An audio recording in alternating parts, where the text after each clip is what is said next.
Saudara, belum usai dengan kasus pembunuhan berencana Brigadir Yosua yang melibatkan Jenderal Bintang 2 Ferdy Sambo serta kasus dugaan jual beli narkoba oleh Irjen Teddy Minahasa, institusi Polri kembali diguncang badai baru. Badai yang dihembuskan oleh mantan personel Polri Ismail Bolong yang menyebut ada setoran dana dari tambang ilegal yang mengalir ke sejumlah perwira Polri. Salah satunya berpangkat Bintang 3. Sosok Ferdy Sambo bahkan ikut terkait pada kasus ini. Apa kaitannya? Nanti saya jelaskan. Yang jelas semua ini berawal dari sosok di samping saya. Namanya Ismail Bolong. Awal November lalu muncul video dari Ismail Bolong yang menyebut menyetorkan uang setoran hasil dari tambang ilegal ke beberapa perwira Polri. Yang membuat geger, salah satu penerima setoran ini ada nama Kabar Reskrim Komjen Agus Adrianto. Ismail menyebut memberikan setoran sebanyak 6 miliar rupiah pada Kabar Reskrim. Yang saya peroleh dari pengumpulan dan penjual batubara berkisar sekitar 5 sampai dengan 10 miliar dengan setiap bulannya. Terkait kegiatan yang saya laksanakan, saya sudah berkoordinasi dengan Kabar Reskrim, yaitu ke Bapak Kabar Reskrim Komjen Pol Agus Adrianto dengan memberikan uang sebanyak 3 kali, yaitu pada bulan September 2021 sebesar 2 miliar, bulan Oktober 2021 sebesar 2 miliar, dan bulan November 2021 sebesar 2 miliar. Uang tersebut saya serahkan langsung kepada Komjen Pol Agus Adrianto di ruangan kerja beliau. Ya, dari pengakuan Ismail Bolong ini, uang setoran sebanyak 6 miliar rupiah ini tidak diberikan sekaligus ke Kabar Reskrim, melainkan bertahap sebanyak 3 kali, yakni 2 miliar rupiah pada September 2021, 2 miliar rupiah pada Oktober 2021, dan 2 miliar rupiah di bulan November 2021. Dan disinilah kira-kira, saudara, lokasi bisnis tambang ilegal yang disebut Ismail Bolong dalam video. Lokasinya berada di Desa Santan Hulu, Kecamatan Marangkayu, Kutai Kartanegara, Kalimantan Timur. Tapi tak lama setelah video pengakuannya ini membuat geger publik dan institusi Polri, Ismail Bolong tiba-tiba mencabut pernyataannya. Ismail menyebut jika testimoni soal setoran 6 miliar rupiah ke Kabar Reskrim Komjen Agus Andrianto tidak benar. Ismail menyebut jika saat itu ia mendapat tekanan dari Hendra Kurniawan yang saat itu menjabat sebagai Kepala Biro Paminal Propam Polri yang kini tengah terjerat kasus pembunuhan berencana Yosua. Memberikan uang kepada Kabar Reskrim, apalagi pernah saya ketemu Kabar Reskrim. Ya, itu kita ditanya waktu itu ditelepon sama Pak Hendra berapa kali? Saya ditelepon 3 kali melalui HP, salah satu HP Paminal Mabes. Kamu harus bikin testimoni katanya. Ya. Saya tidak bisa bicara pasal itu, masih di Polda pada saat itu. Pindah di hotel. Akhirnya pindah di hotel. Di hotel sudah ada kertas. Sudah ada kertas untuk membaca. Isinya itu. Nah, kini sampai pada penjelasan mengapa di awal tadi kami sebut jika kasus ini ada keterkaitan dengan Ferdy Sambo. Jadi, Selasa kemarin saudara di luar persidangan membenarkan adanya laporan penyelidikan tambang ilegal di Kalimantan Timur yang ia tangani saat masih menjabat sebagai Kadif Propam Polri.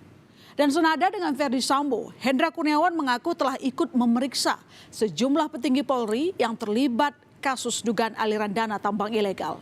Saat ditanya soal apakah Kabar Reskrim terseret dalam kasus dugaan suap Ismail Bolong, Hendra menyatakan hal itu sesuai fakta.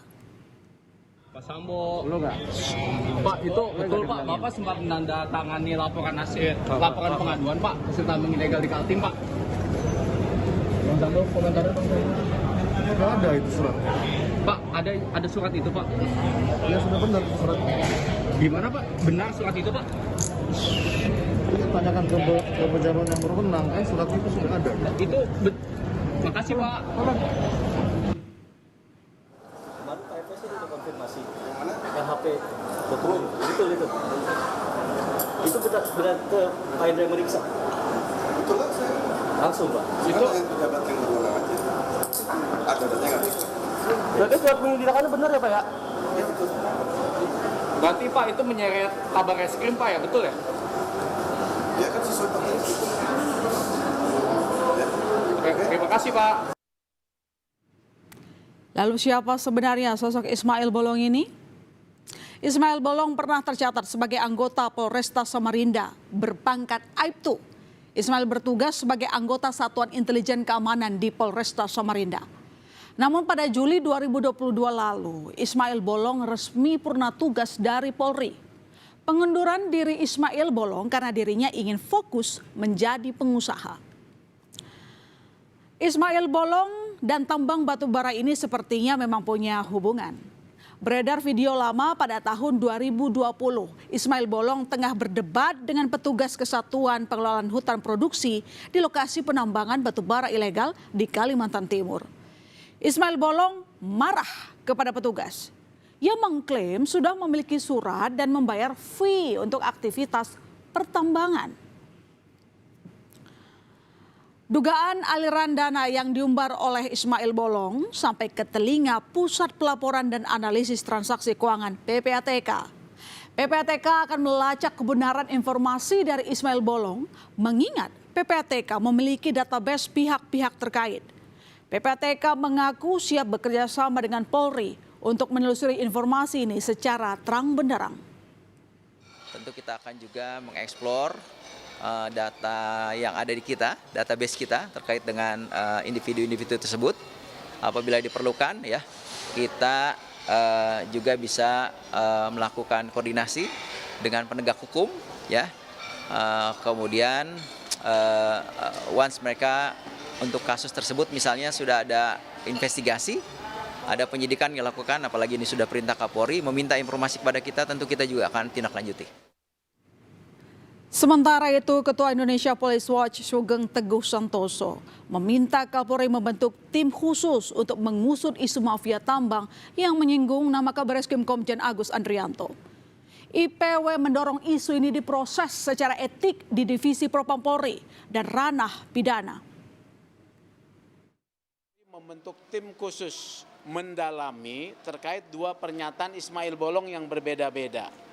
Kami yakin bahwa ketika Ismail Bolong membuat pernyataan memberikan dana perlindungan terhadap tambang ilegal, itu ada pemeriksaan oleh Propam zamannya Pak Ferdi Sambo.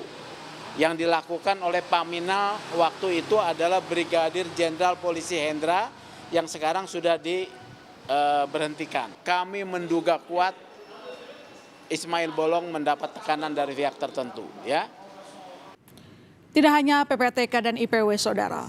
Menko Polhukam menyerukan hal yang sama, yaitu mengusut kasus Ismail Bolong. Mahfud melihat ada isu dalam tanda kutip perang bintang dalam kasus Ismail Bolong.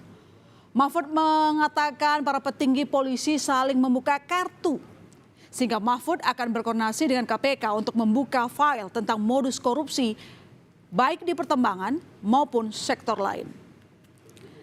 Dan hari ini Kapolda Kalimantan Timur membenarkan adanya kedatangan Propam dari Mabes Polri ke Kalimantan Timur untuk memeriksa kasus pada Rabu 23 November kemarin. Kapolda Kaltim menegaskan hingga saat ini belum ada pejabat Polda Kalimantan Timur yang telah diperiksa terkait kicauan Ismail Bolong. Mabes datang ke Samarinda. Oh, Propam Mabes datang koordinasi sama kita. Tapi sudah koordinasi. Okay. Tapi tugasnya apa kami nggak tahu. Tapi bukan terkait dengan Ismail Bolong. Tapi bukan dengan Ismail Bolong. Mungkin ada hubungan, mungkin saya nggak tahu. Okay? Tapi ada PJU yang diperiksa nggak? Nggak ada. Oke, terima kasih banyak. Fokus menangani kasus yang ada ditangani di pusat. Dua kali membuat pernyataan yang berbeda terkait setoran tambang ilegal, membuat publik bertanya-tanya mana yang benar dari pernyataan Ismail Bolong. Tapi yang jelas Polri tidak bisa menyepelekan begitu saja. Harus dibongkar. Karena kicauan Ismail Bolong sudah menyeret nama dari perwira tinggi Polri yang bisa mengancam nama institusi.